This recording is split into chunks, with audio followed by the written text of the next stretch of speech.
Military strikes by the United States and Israel mark a catastrophic escalation. Bombing cities, killing civilians, opening up a new theater of war. Americans do not want this. Americans do not want another war in pursuit of regime change.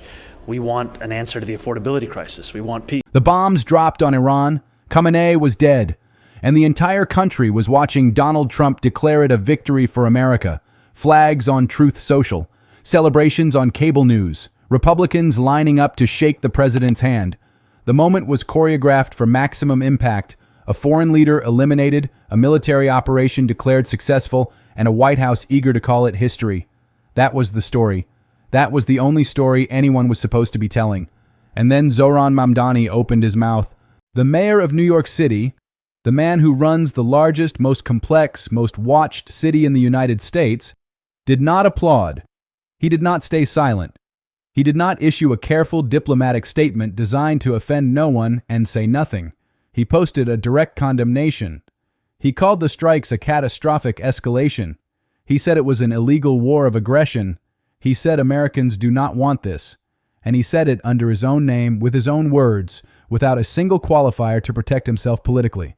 Within hours, Ted Cruz was furious. Nancy Mace was writing paragraphs. Conservative media had a new target, and millions of Americans were asking the same question from two completely different directions.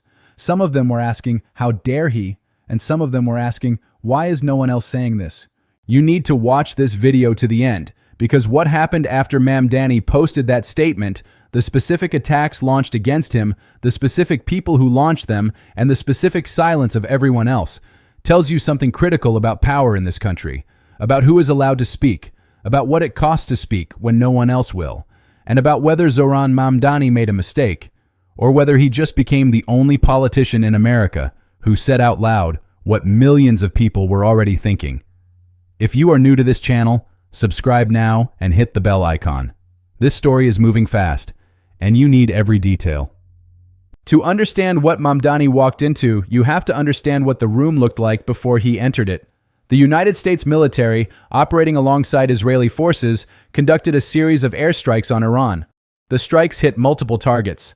Supreme Leader Ali Khamenei was killed. In Washington, the operation was immediately framed as a decisive blow against a dangerous adversary, a historic moment of strength, a demonstration of American military resolve.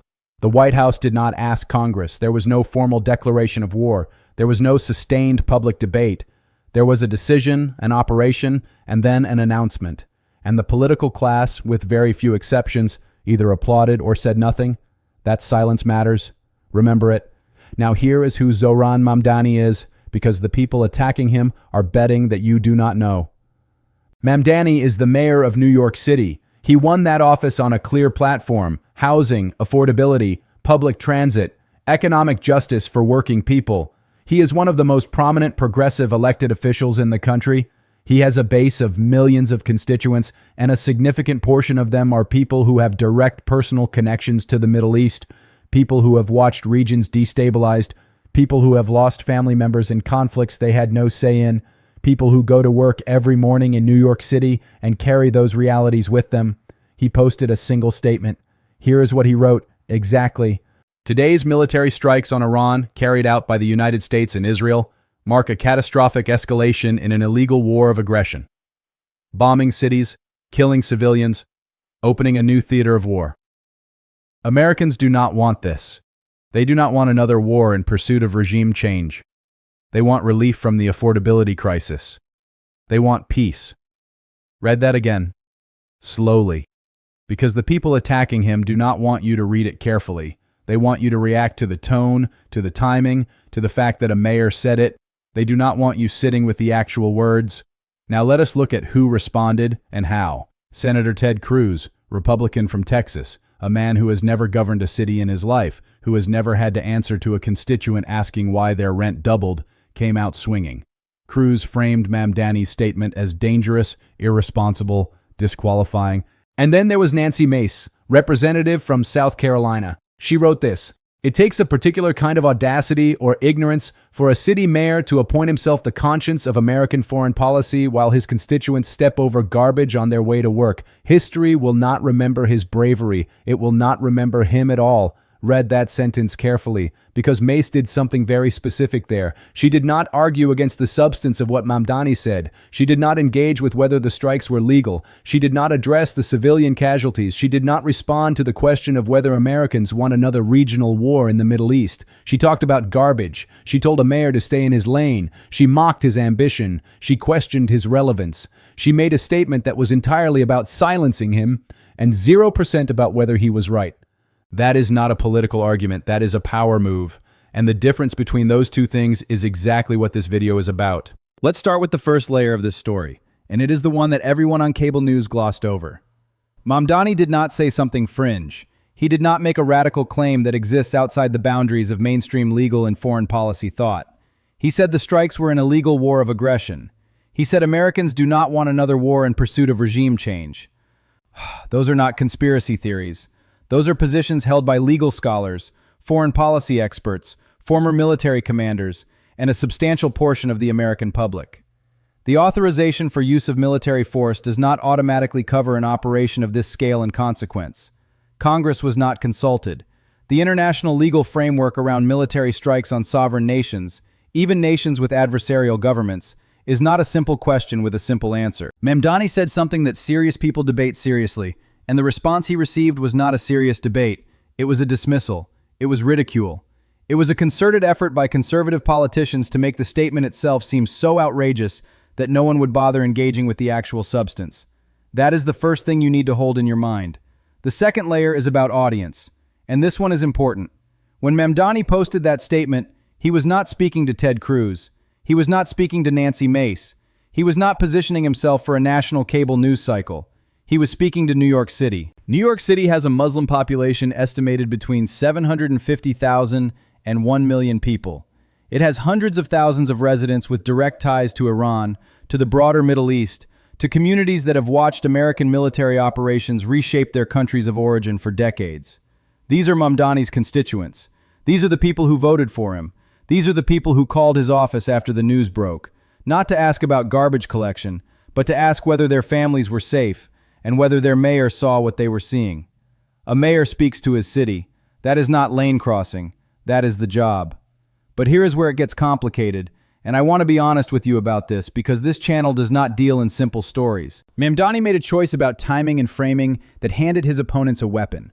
He posted in the immediate hours after the strikes, before full casualty figures were confirmed, before the legal arguments could be built into the public conversation, before anyone had the context to evaluate the full scope of what happened. His language was stark and unqualified. Catastrophic escalation, illegal war of aggression, bombing cities, killing civilians. Every one of those phrases may turn out to be accurate, every single one. But in the immediate hours after a military operation in which an adversarial foreign leader was killed, in a country where the political temperature was already at maximum heat, that language, delivered that fast, gave Ted Cruz and Nancy Mace exactly the opening they needed. Not to win the argument, to change the subject. And they took it, immediately. Now I need to stop for a second. If you have watched this far, please like this video. I am serious. This is not just for the channel. The algorithm decides who sees this content based on engagement, and this conversation needs to reach more people. Write your thoughts in the comments. Did Mamdani go too far, too fast? Or was he the only one willing to say what needed to be said? I read every comment. Let us talk about it. Because here is the third layer, and this is the one that no one on cable news is discussing. Look at who stayed silent. In the hours after the strikes, as Mamdani was being torched by conservative media, ask yourself, how many Democratic elected officials issued substantive statements questioning the legality of the operation? How many mayors, governors, senators from blue states put their names on something that engaged seriously with the constitutional and legal questions? How many people who share Mamdani's politics and represent similar constituencies said, in public, what he said? Very few, and some said nothing at all. That silence is a political calculation. It is the calculation that speaking costs more than staying quiet. It is the calculation that the backlash is not worth it.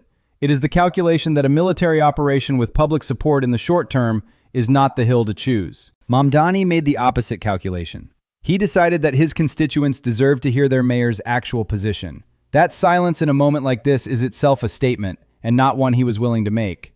History is full of moments where the politician who spoke first, who spoke clearly, who accepted the backlash in real time, turned out to be the one history remembered correctly. And history is equally full of moments where that politician was simply wrong and the backlash was warranted. The honest answer is that we do not know yet which category this falls into.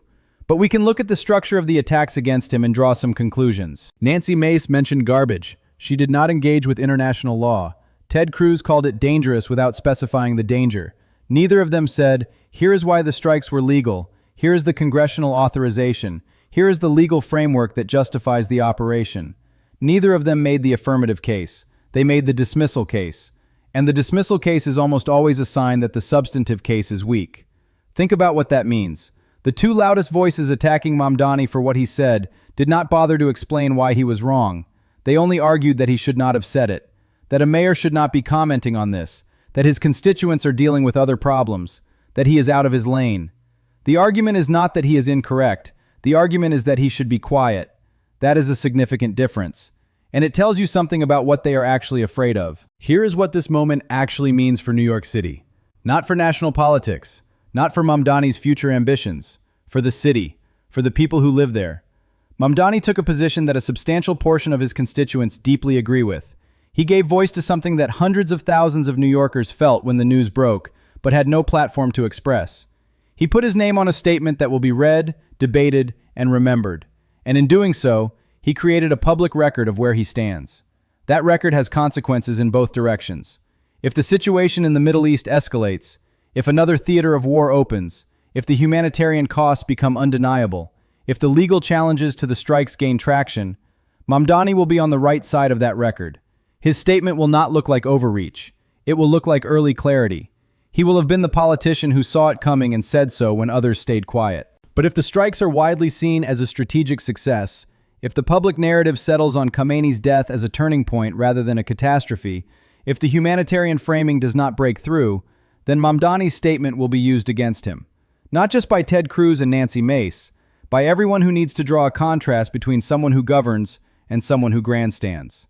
That is the honest risk calculation, and I believe Mamdani understood it before he posted. Here is what tells me that. He did not walk it back. He did not clarify, qualify, or soften. He posted it, accepted the backlash, and let the statement stand. That is not the behavior of someone who miscalculated. That is the behavior of someone who made a deliberate choice and is prepared to own it. A politician who posts something impulsively and then gets attacked will almost always find a way to nuance it into meaninglessness. Mamdani did not do that. The statement is still there, the words are still there, and every single person attacking him is attacking the actual words, not a misrepresentation of them. Now let us talk about the part that matters most to you if you live in New York City. Mamdani made this statement while also serving as the mayor responsible for housing, transit, public safety, and the budget of the largest city in the United States. His critics are not wrong that those responsibilities exist. They are wrong about what those responsibilities mean. Managing a city of 8 million people, a city where affordability has become a survival question for working families, where the subway system requires billions in capital investment, where the housing crisis is displacing communities that have lived in the same neighborhoods for generations, that is not a job that exists in a vacuum. The foreign policy decisions made in Washington have direct consequences for New York City. The cost of military operations has a budget. That budget competes with domestic spending. The families of New Yorkers serve in the military. The immigrants who built this city come from the countries those bombs are falling on. A mayor who pretends those connections do not exist is not governing. A mayor who acknowledges them is doing the job correctly. Nancy Mace wants you to believe that a mayor's job is purely administrative. She wants you to believe that the appropriate response to a military operation that kills a foreign leader and opens a new theater of war is for the mayor of New York to say nothing, fix the garbage, and stay in his lane. That is a convenient belief for people who do not want to be challenged. It is not a serious description of what leadership looks like. There is a deeper question running underneath all of this, and it is the question that will define Mamdani's tenure more than any single statement. What kind of mayor does New York City need right now? The city has real problems. The affordability crisis is not a talking point. It is destroying the fabric of communities across all 5 boroughs. The subway requires structural investment that has not materialized. Public safety debates are unresolved. The budget negotiations ahead are brutal. Mamdani has to govern all of that. And he also has to be the face of a city that contains more human diversity, more political complexity, and more direct connection to the rest of the world than almost any other city on Earth. Those two things are not in conflict. They are both the job. The politicians attacking him need you to believe that speaking about Iran is a distraction from fixing New York. The truth is that the mayor of New York is always, simultaneously, managing the city and representing what the city stands for. Those have never been separate responsibilities. History will decide whether Mamdani's statement was brave or premature, whether his timing was principled or politically costly, whether the content was right or whether the framing gave his enemies too much ammunition. But here's what history will not have to decide. It will not have to decide whether he said it. The statement is on the record. The words are clear. He is the mayor of New York City, and when the bombs fell on Iran, he did not look at his political advisors and ask what the safest thing to say was. He said what he believed. In an era where political language is engineered to be maximally inoffensive and minimally meaningful, that is either a significant virtue or a significant vulnerability. Probably both. And the next months in New York City politics will reveal which one costs him more. What do you think? Was Mamdani speaking for his city or speaking for himself? Is there a difference? And the question that nobody is asking directly, if not the mayor of New York City, who exactly is allowed to push back on a military operation of this scale? Write your answer in the comments. This is a conversation that the city needs to have, and it will not happen on cable news. It will not happen in Ted Cruz's office. It will happen here, between people who actually live with the consequences. This is not the end of this story. The legal challenges to the strikes are already forming. The humanitarian reporting is already beginning. The political consequences of opening another theater of war in the Middle East will take months to fully emerge. And when they do, this channel will be covering every development and examining exactly what it means for New York City and the people who live here. Subscribe now, hit the bell icon, and if you want to understand the full context of how Mamdani has navigated every major political crisis since taking office, watch the two videos on your screen. Both of them are essential to understanding what you just saw. Click now.